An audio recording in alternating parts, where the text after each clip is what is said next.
ட்ரேடிங்கில் one of the most important skill set என்னென்னா, யாரெல்லாம் loss பண்ண தயங்குறாங்களோ, இல்லை லாஸ் பண்ண பயப்படுறாங்களோ, அவங்களால ப்ராஃபிட் சத்தியமாக மார்க்கெட்டில் எடுக்கவே முடியாது. லாஸ்ன்றது வந்து ரொம்ப ரொம்ப நார்மலான ஒரு ப்ராசஸ் வித் ரெஸ்பெக்ட் டு ட்ரேடிங்கில். அது எல்லா சக்ஸஸ்ஃபுல் ட்ரேடர்ஸும் have to go through it.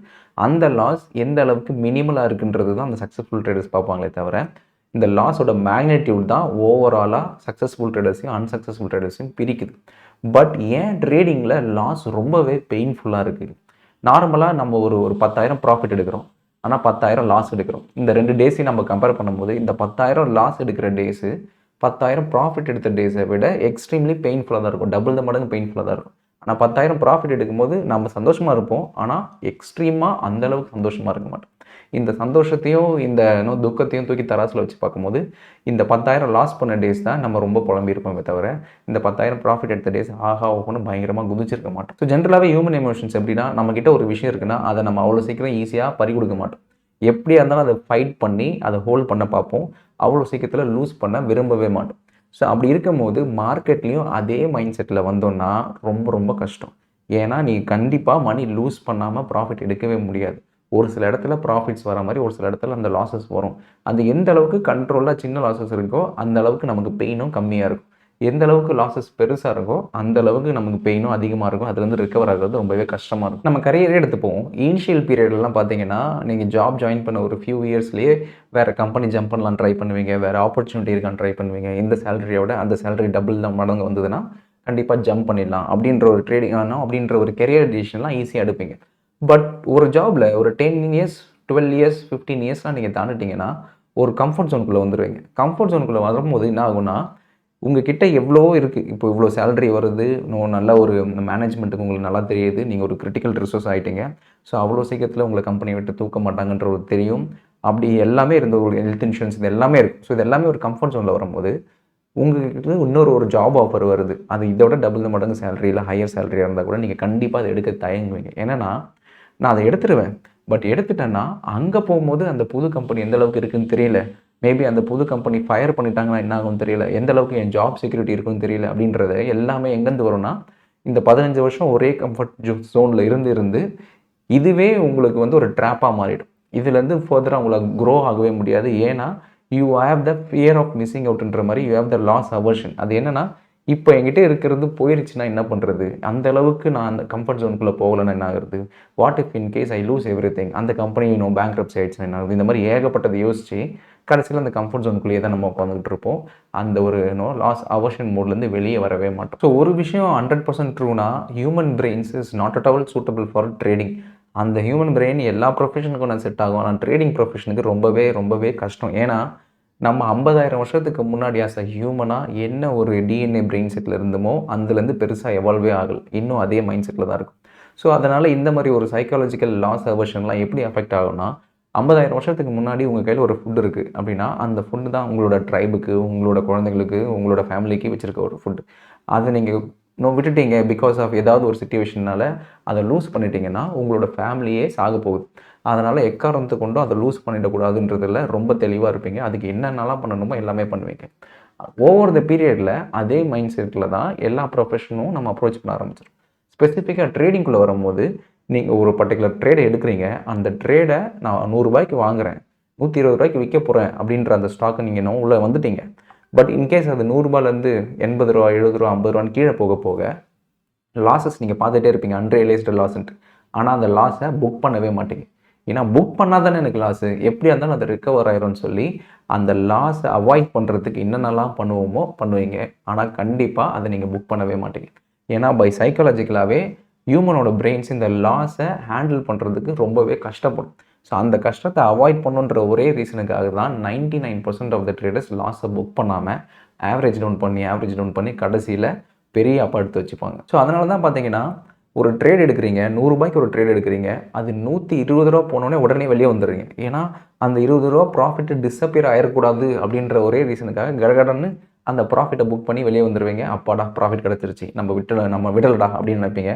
அது 120 ரூபாலேருந்து 150 ரூபா போகும், 200 கூட போகும். பட் இருந்தாலும் யூ ஆர் ஸோ ஹாப்பி, 20 ரூபா ப்ராஃபிட் வந்துச்சுல, பரவாயில்ல அது எங்கே போனாலும்ட்டு.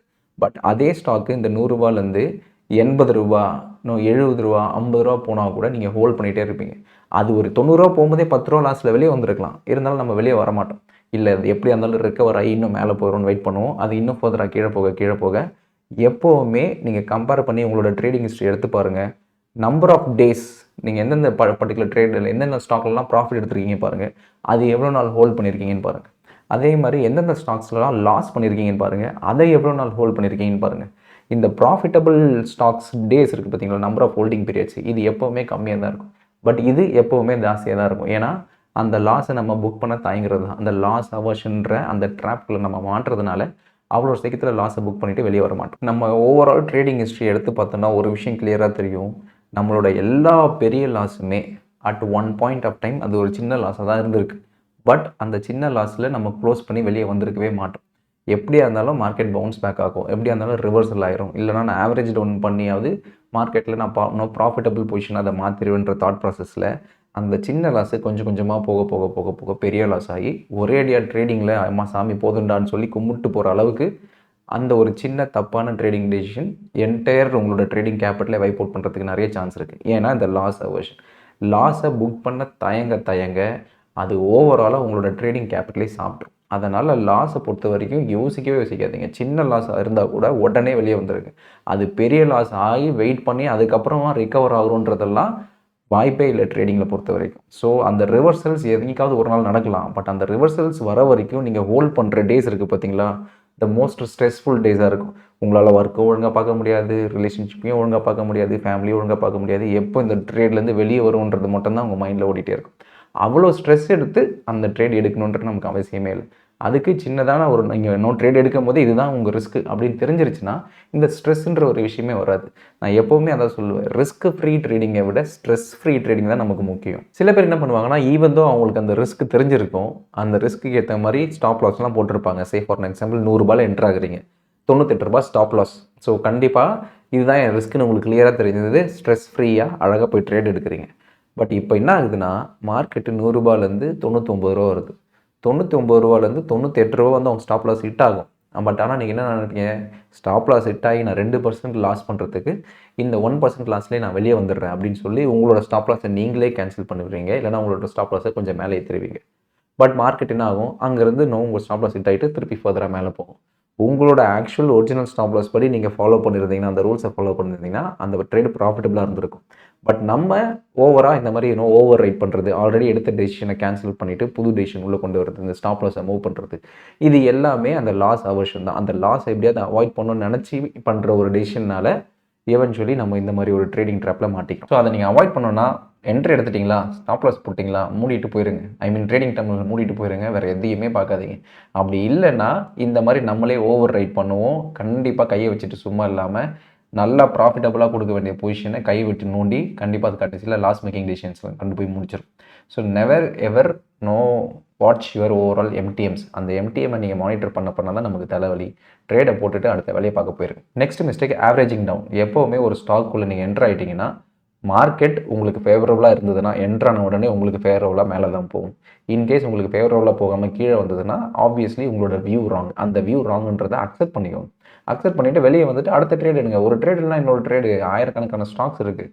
ஆனால் நம்ம அந்த ஒரு ட்ரேட்லேருந்து வெளியே வராமல், ஓகே கீழே இறங்கிடுச்சா, நான் இன்னும் கொஞ்சம் ஆவரேஜ் பண்ணிக்கிறேன், இன்னும் கொஞ்சம் ஆவரேஜ் பண்ணிக்கிறேன் அப்படின்னு ஆவரேஜ் பண்ணி லாஸ் பண்ணவங்க ஏகப்பட்ட பேர். அதில் டாப் மோஸ்ட் ஸ்டாக் ஹோல்டர்ஸ் யாருன்னு பார்த்தீங்கன்னா Yes bank and DHFL share holders தான். இவங்க அந்த பீரியடில் 2018 பீரியட்லேருந்து over the next 2 years average down பண்ணி தான் நிறையவே லூஸ் பண்ணியிருப்பாங்க.